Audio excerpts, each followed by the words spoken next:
Hello friend, tutorial में आपका स्वागत है। आज है 3 सितंबर। 2 और 3 सितंबर से रिलेटेड जितने भी आपके इंपॉर्टेंट क्वेश्चंस होंगे हम उन सभी क्वेश्चंस की चर्चा करेंगे। साथ ही साथ आपको मैं बता दूं कि अगर आपको पीडीएफ की रिक्वायरमेंट है तो वो सारी पीडीएफ आपको टेलीग्राम चैनल पर मिल जाएगा, जिसका लिंक आपको डिस्क्रिप्शन में दिया गया है। साथ ही साथ आज के जो वीडियो के लाइक का टारगेट रखा गया है वो मात्र 20 लाइक का टारगेट रखा गया है। वीडियो आपको पसंद आए आप जरूर लाइक कीजिएगा, इसे ज़्यादा से ज़्यादा ग्रुप में शेयर कीजिएगा। चलिए पहले क्वेश्चन की तरफ चलते हैं। भारत सरकार ने किस कंपनी को नवरत्न कंपनी का दर्जा दिया है? देखिए, नवरत्न कंपनी की अगर हम बात करें तो नवरत्न कंपनी होती क्या है? नवरत्न कंपनी का दर्जा अगर मिल जाता है तो यहाँ पर क्या होगा कि थोड़ी सी फाइनेंशियल और ऑपरेशनल छूट मिल जाती है कंपनियों को। इसके तहत जो होती है ना, सरकार की इजाज़त के बिना वो निवेश कर सकते हैं, लेकिन इसकी कुछ लिमिट्स होती है। सबसे पहले बात करते हैं कि भारत सरकार की कुछ पीएसयू होती है। पीएसयू की बात करें अगर यहाँ पर, तो पीएसयू का मतलब ये होता है कि 50% से ज़्यादा जो शेयर्स होते हैं, जो हिस्सा होता है, वो गवर्नमेंट का होता है।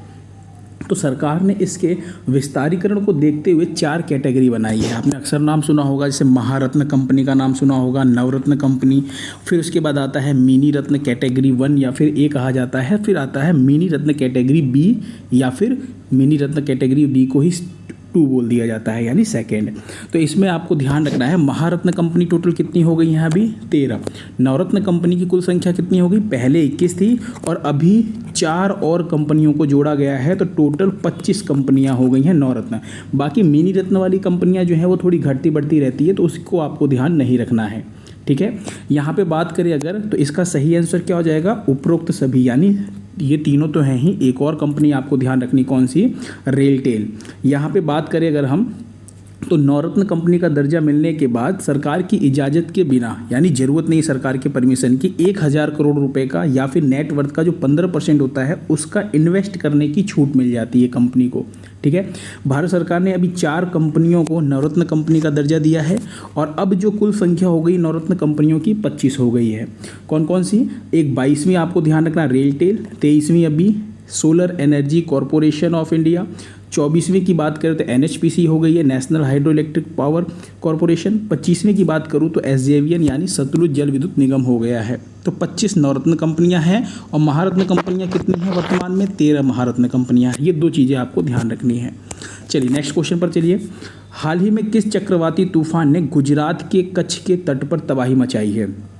अभी हाल ही में चक्रवाती तूफान की बात करते हैं, उसका नाम क्या है? असना। क्या है? असना। ऑप्शन ए आपका बिल्कुल सही है। अच्छा, ये जो असना नाम दिया गया है किसके द्वारा दिया गया है? तो पाकिस्तान के द्वारा ये नाम दिया गया। एग्जाम में ये क्वेश्चन पूछेगा अगर आपसे, तो आपको यही बताना है कि दरअसल जो चक्रवात आते हैं ना, इन सब के नाम पहले से डिसाइड होते हैं। क्या होता है? 13 देश 13 नाम दे देते हैं और 169 टोटल नाम दिए जा चुके हैं, यानी आने वाले 100 जो 169 जो चक्रवात है इनके नाम एक साथ डिसाइड करके रख दिए गए हैं, ठीक है।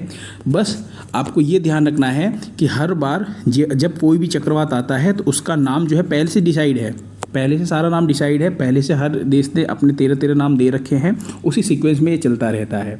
तो अभी इस बार जो चक्रवात आया है इसको ये जो नाम दिया गया है ये पाकिस्तान के द्वारा दिया गया है। असना का अर्थ क्या होता है? दरअसल असना का उर्दू में अर्थ होता है जिसकी प्रशंसा की जानी चाहिए। ये असना का अर्थ होता है उर्दू में, ठीक है। तो 2 चीज़ें आपको ध्यान रखनी है। पहला आपको क्या ध्यान रखना है कि गुजरात के कच्छ के तट पर जो तबाही मचाई गई है वो असना के द्वारा मचाई गई है। इसका नामकरण किसने किया है? पाकिस्तान ने। और हाँ, ये गुजरात के कच्छ में ही नहीं, ये पाकिस्तान में भी थोड़ी बहुत तबाही मचा रहा है, उसको भी ध्यान रखिएगा। अगला क्वेश्चन देखिए, भूतपूर्व सैनिकों और उनके परिवारों की सहायता के लिए प्रोजेक्ट नमन की शुरुआत किसने की है? प्रोजेक्ट नमन बेसिकली है क्या चीज़? प्रोजेक्ट नमन क्या है? ये जो भूतपूर्व सैनिक हैं और जो उनके परिवार हैं उनकी हेल्प के लिए इसकी शुरुआत की गई है भारतीय सेना के द्वारा। अक्सर आप लोगों ने देखा होगा कि जब कभी भी कोई सैनिक शहीद हो जाते हैं या फिर रिटायरमेंट हो जाता है तो बहुत सी चीज़ें उनको अनाउंस किया जाता है, इतना मुआवजा दिया जाएगा, ये फैसिलिटीज़ दी जाएगी। लेकिन होता क्या है, समय बीतता जाता है, चक्कर पे चक्कर काटने पड़ते हैं और होता क्या है, वो सारी चीज़ें समय से मिल नहीं पाती है। तो इन्हीं सब चीज़ों को ध्यान में रखते हुए भारतीय सेना ने प्रोजेक्ट नमन की शुरुआत की है, ठीक है। प्रोजेक्ट नमन की अगर हम बात करें तो इसकी घोषणा 2023 में की जा चुकी थी। 2023 में इसकी घोषणा की जा चुकी थी, लेकिन अभी 2024 में पहला चरण इसका जो है फर्स्ट फेज जो है उसको शुरू किया गया है। अलग अलग स्थानों पे 14 केंद्र बनाए जा चुके हैं और अगले 2-3 साल में 200 केंद्र स्थापित करने का लक्ष्य रखा गया है। ठीक है, ये आपको ध्यान रखना है। मूडीज़ ने वित्त वर्ष 2024 के लिए भारत की जीडीपी वृद्धि दर जो है उसका कितना अनुमान लगाया है। तो यहाँ पर अगर हम बात करें तो मूडीज़ ने वित्त वर्ष 2024 के लिए जो जीडीपी का वृद्धि है ना, वो जो अनुमान लगाया है वो लगाया है 7.2% का। कितना? 7.2% का अनुमान लगाया है। पहले 6.8 लगाया था, उसको वापस से करेक्शन करके 7.2 का अनुमान लगाया है। यहीं पे एक और चीज़ आपको ध्यान रखना है कि बात करें अगर जीडीपी की, तो जीडीपी होता क्या है, ये क्या है जीडीपी वृद्धि दर?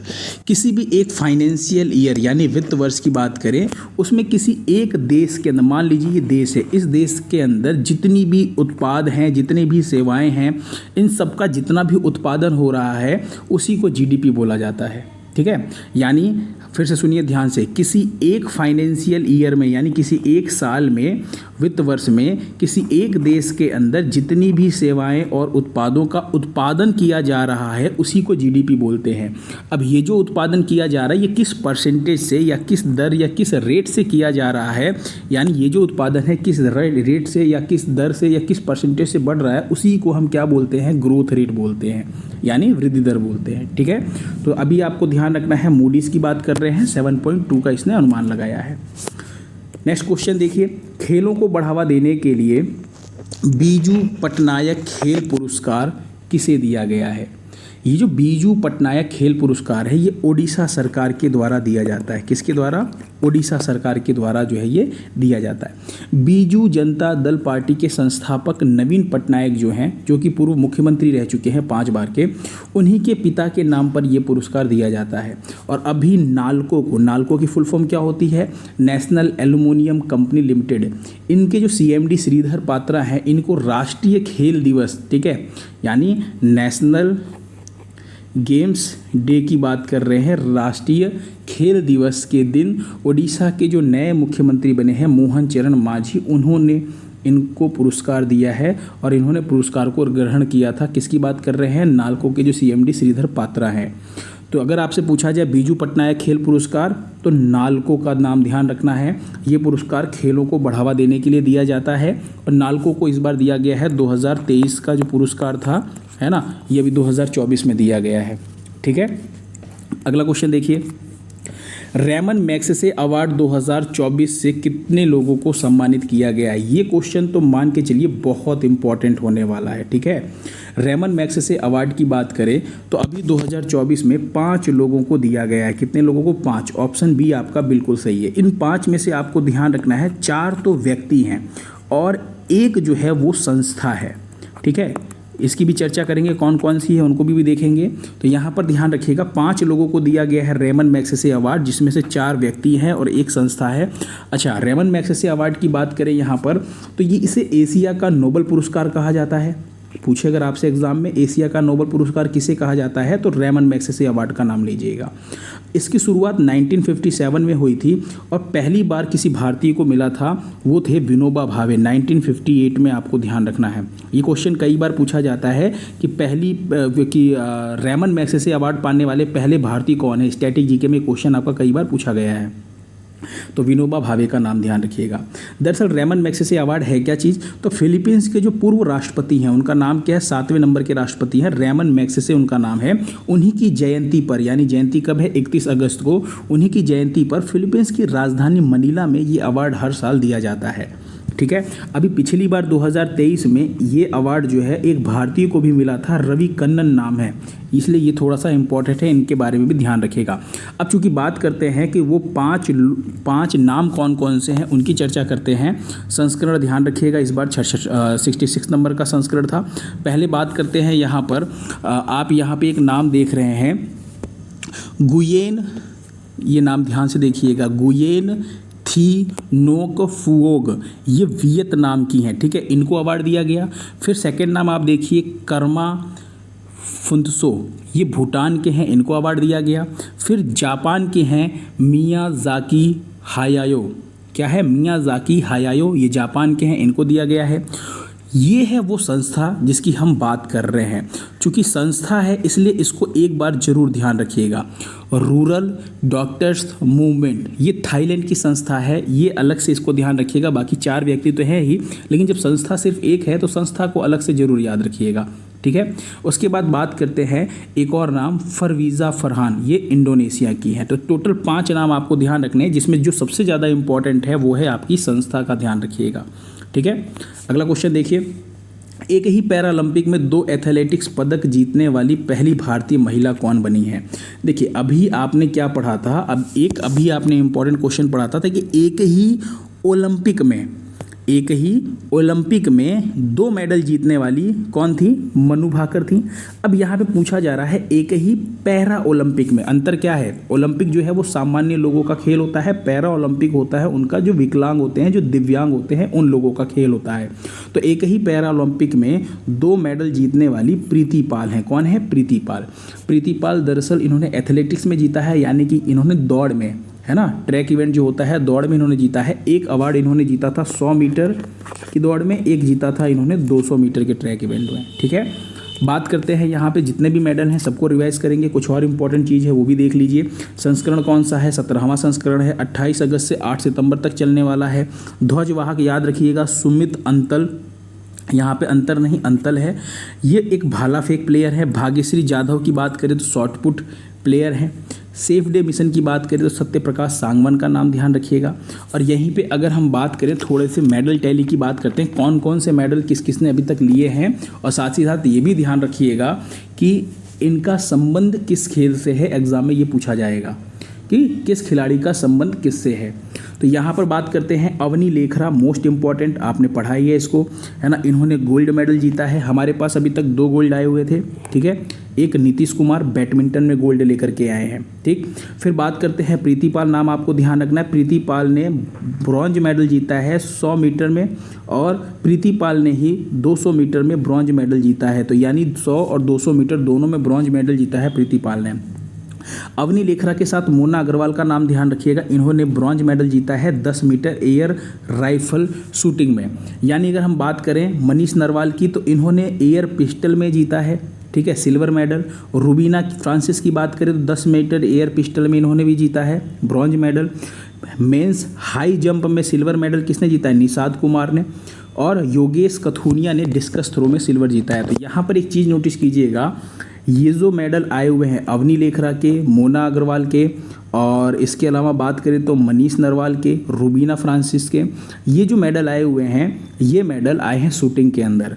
और बाकी प्रीति पाल का नाम आपको ध्यान रखना है, एक ये वाला मेडल और एक ये जो मेडल है ट्रैक इवेंट यानी दौड़ में आया हुआ है। हाई जंप में निषाद कुमार का नाम आपको ध्यान रखना है, और बैडमिंटन में गोल्ड नीतीश कुमार का नाम ध्यान रखिएगा। योगेश कथुनिया डिस्कस थ्रो, नाम ध्यान रखिएगा, बहुत इंपॉर्टेंट है, किस खेल से संबंध है और मेडल कौन सा जीता है। मैं बार बार रिवाइज करवा दूंगा, आपको याद हो जाएगा। बात करते हैं धर्म धम्म सम्मेलन 2024 का आयोजन कहाँ किया गया। तो धर्म धम्म सम्मेलन जो है ये 8वां संस्करण था इस बार, इसका आयोजन अहमदाबाद में किया। ऑप्शन जो है ए आपका बिल्कुल सही है। 7वां धर्म धम्म सम्मेलन का जो आयोजन किया गया था वो भोपाल में किया गया था, ठीक है। यहाँ पर संस्करण कौन सा है, 8वां आपको ध्यान रखना है। धर्म धम्म सम्मेलन की अगर हम बात करें यहाँ पर तो संस्करण तो 8वां है, आयोजन अहमदाबाद में हुआ है। आयोजनकर्ता कौन है, तो इंडिया फाउंडेशन का नाम ध्यान रखिएगा। फिर उपराष्ट्रपति जगदीप धनखड़ का नाम ध्यान रखना है, जो कि चीफ गेस्ट थे। यहाँ पे आप जगदीप धनखड़ को देख पा रहे हैं, उपराष्ट्रपति, है ना। धर्म धम्म सम्मेलन 2024 8th इंटरनेशनल, 8वां अंतर्राष्ट्रीय है ये, ठीक है। उसके बाद अगर हम बात करें तो थीम क्या है इस बार की, धर्म धम्म में ब्रह्मांड विज्ञान या कॉस्मोलॉजी इन धर्म एंड धम्म, ध्यान रखिएगा, ठीक है। 8वां अंतर्राष्ट्रीय धर्म धम्म सम्मेलन का आयोजन अहमदाबाद में। नेक्स्ट क्वेश्चन देखिए, डूरंड कप 2024 का खिताब किसने जीता है। बहुत इंपॉर्टेंट क्वेश्चन है ये। डूरंड कप की बात करें तो इसका खिताब जो है वो नॉर्थ ईस्ट यूनाइटेड ने जीता है। किसको हरा करके, तो मोहन बागान को हरा करके जीता है। ये फुटबॉल का टूर्नामेंट है, फुटबॉल से रिलेटेड टूर्नामेंट है, बहुत इंपॉर्टेंट है, कई बार पूछा गया है एग्जाम में। बात करें अगर यहाँ पर तो संस्करण कौन सा है, 133वां संस्करण है। डूरंड कप की शुरुआत कब होती है, तो यहाँ पर ध्यान रखिएगा 1888 में इसकी शुरुआत होती है। इसका जो आयोजन है वो 27 जुलाई से 31 अगस्त तक हुआ था, लेकिन इम्पॉर्टेंट इसके अंदर ये है कि वो 4 जगह कौन से हैं जहाँ पर आयोजन किया गया था। कोलकाता, जमशेदपुर जो कि झारखंड में है, कोकराझार असम में है, शिलांग मेघालय में है। इन 4 जगहों पर इसका आयोजन किया गया था। आपको विजेता और उपविजेता दोनों याद रखने हैं। विजेता नॉर्थ ईस्ट यूनाइटेड, चूंकि पहली बार जीता है तो थोड़ा सा ये क्वेश्चन इंपॉर्टेंट होने वाला है। उपविजेता कौन? मोहन बागान सुपर जायंट्स। अच्छा, जो जीतता है उसे 3 ट्रॉफी मिलती है। डुरंड कप की ट्रॉफी तो मिलती ही मिलती है, साथ में प्रेसिडेंट कप और शिमला ट्रॉफी भी मिलती है। स्टैटिक जीके में पूछा गया क्वेश्चन है कि डुरंड कप जीतने वाले को कितनी ट्रॉफियां मिलती है, तो 3 ट्रॉफियां मिलती है। अच्छा, ये जो डुरंड कप इस बार हुआ था, संस्करण ध्यान रखिएगा 133वां 2024 में। गोल्डन बूट किसको मिला है? नोवा सदाऊ को मिला है। केरल ब्लास्टर्स टीम के थे ये। अच्छा, गोल्डन बूट मतलब जो शीर्ष स्कोरर है, शीर्ष स्कोरर मतलब जिन्होंने गोल किया, तो 6 गोल इसने किया था। किसने? नोवा ने 6 गोल किया है। गोल्डन ग्लव्स की बात करें, जो सर्वश्रेष्ठ गोलकीपर होता है वो है गुरमीत सिंह। इनको गोल्डन ग्लव्स का अवार्ड दिया गया है, नॉर्थ ईस्ट यूनाइटेड टीम के हैं। और गोल्डन बॉल का मतलब जो सर्वश्रेष्ठ खिलाड़ी होता है पूरा टूर्नामेंट में, जितिन एमएस हैं वो, और north east United football club से खेलते हैं। तो ये नाम भी आपको ध्यान रखने हैं। भारतीय वायुसेना के उप प्रमुख कौन बने हैं? तो भारतीय वायुसेना के जो उप प्रमुख बनाए गए हैं वो तेजिंदर सिंह बनाए गए हैं। कौन बनाए गए हैं? तेजिंदर सिंह। यहाँ पे आप तेजिंदर सिंह को देख पा रहे हैं। बात करें तेजिंदर सिंह की, तो ये आप जो देख रहे हैं ये तेजिंदर सिंह है, और ये हैं भारतीय वायुसेना के उप प्रमुख।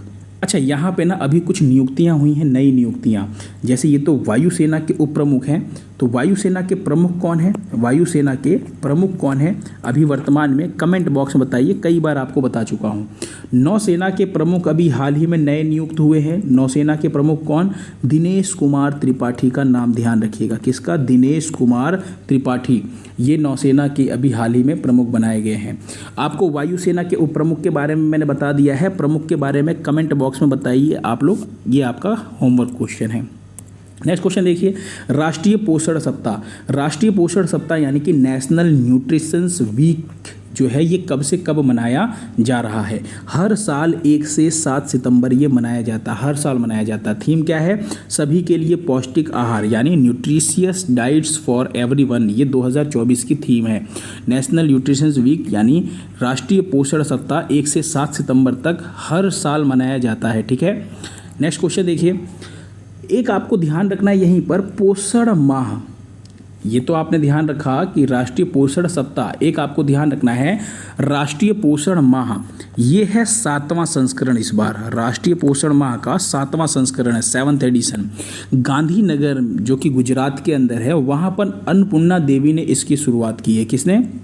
आप अन्नपूर्णा देवी को देख पा रहे हैं, गांधीनगर के अंदर गुजरात में जो है वहाँ पर इसकी शुरुआत अन्नपूर्णा देवी ने की है। ये आपको ध्यान रखना है।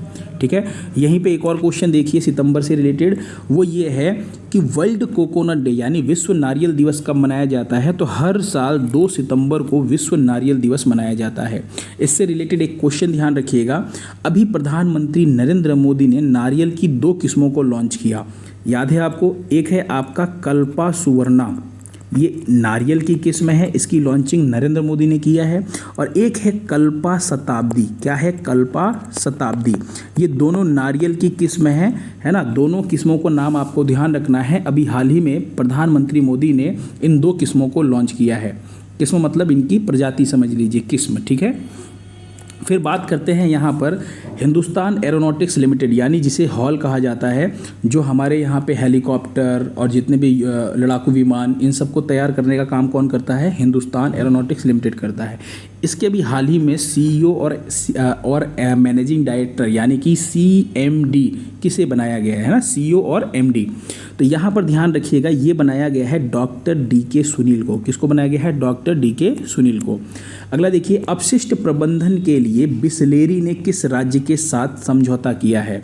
तो अभी हाल ही में अपशिष्ट प्रबंधन मतलब जो कचरा होता है हम उसकी बात कर रहे हैं, उसको ठिकाने लगाने के लिए बिस्लेरी जो कि पानी की एक कंपनी है ना? आप लोगों ने अक्सर बिस्लेरी, एक्वाफिना पानी की बोतलें खरीदी होंगी। तो बिस्लेरी जो कंपनी है, बिस्लेरी ने गोवा के साथ समझौता किया। किसके साथ? गोवा के साथ। ठीक है, ऑप्शन बी जो है वो आपका बिल्कुल सही है। वहीं पे बात करें अगर, तो लास्ट टाइम में मैंने आपसे क्वेश्चन पूछा था, न्यूनतम उम्र 21 साल किसकी? बेटियों की शादी की न्यूनतम उम्र 21 साल करने वाला विधेयक जो है वो किस राज्य ने पारित किया है? इसका सही आंसर हो जाएगा हिमाचल प्रदेश। ठीक है, यहाँ पर अगर मैं आपको बताऊँ तो एक अमन का आंसर आया हुआ था, साथ ही साथ एक बहुत ही पुराने स्टूडेंट हैं, नाम है सुरेंद्र मौर्य। ठीक है, सुरेंद्र मौर्य, इनका आंसर आया था, बिल्कुल सही आंसर है। ठीक है, आप लोग भी कमेंट करके ज़्यादा से ज़्यादा आंसर दिया कीजिए ना। आंसर आप लोग जब देंगे ना तो आपको क्या होगा, चीज़ें रिकॉल होंगी। फिर बात करते हैं, आज आपके लिए एक छोटा सा क्वेश्चन है, सी बॉक्स पोर्टल। सी बॉक्स पोर्टल जो है इसे किसने लॉन्च किया है? ठीक है, और साथ ही साथ ये सी बॉक्स पोर्टल क्या है इसके बारे में आपको कमेंट बॉक्स में बताना है। ठीक है, आज के लाइक का जो टारगेट रखा गया है, मात्र 20 लाइक का टारगेट रखा गया है। टारगेट कोई बहुत बड़ा नहीं है। पीडीएफ आपको टेलीग्राम चैनल पे अवेलेबल हो जाएगा और जल्द ही आपकी टेलीग्राम के ऊपर जीके से रिलेटेड है ना, सब्जेक्ट वाइज जितने भी जीएस के क्वेश्चंस होते हैं इंपॉर्टेंट, सिर्फ इम्पॉर्टेंट जीएस के क्वेश्चन सब्जेक्ट वाइज आपके टेलीग्राम पे ना मॉक टेस्ट लिया जाएगा। अब मॉक टेस्ट कैसे लिया जाएगा, मैं वहाँ पर क्विज़ आपको दे दूंगा। ठीक है, और 4 ऑप्शन आपको दे दिया करूँगा, जहाँ से आप उसे टिक करके आप ये अंदाज़ा लगा सकते हैं कौन सा क्वेश्चन आपने सही किया है, कौन सा गलत किया है। तो टेलीग्राम पे एक छोटी सी पहल है, इसको शुरू करते हैं, है ना, और आप लोग इसके अंदर पार्टिसिपेट कीजिएगा। ठीक है, चलिए, थैंक यू सो मच, फिर मिलते हैं नेक्स्ट वीडियो में।